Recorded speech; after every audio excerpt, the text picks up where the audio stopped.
America की जो सेना है, सेंट्रल कमांड मतलब जो मिडिल ईस्ट में पूरा ऑपरेशन देखती है, जहाज कहाँ जाएंगे, एयरफोर्स कहाँ जाएगी, उसको सब कुछ देखने का काम करता है। उसकी तरफ से एक और बेहद इंटरेस्टिंग बयान आया।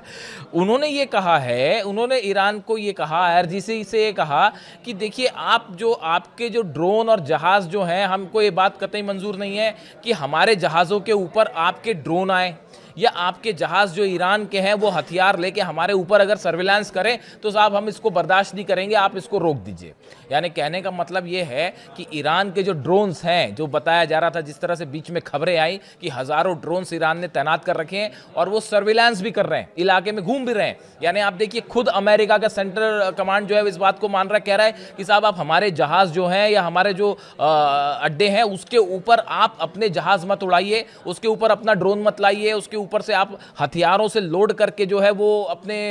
प्लेन्स को मत जाने दीजिए, ताकि कहीं ऐसा ना हो कि हमारे पे हमला हो जाए, हमारे को ये बर्दाश्त नहीं है। इससे ये बात साबित हुई कि जो खबरें आ रही थी कि ईरान ने अपने ड्रोन्स भेज दिए हैं, अपने शिप्स भेज दिए हैं, ईरान के फाइटर जेट्स इलाके में जो है वो लगातार गश्त कर रहे हैं, जितने सर्विलांस प्लेन है वो गश्त कर रहे हैं और वो सबके सब लोडेड हैं और तैयार हैं।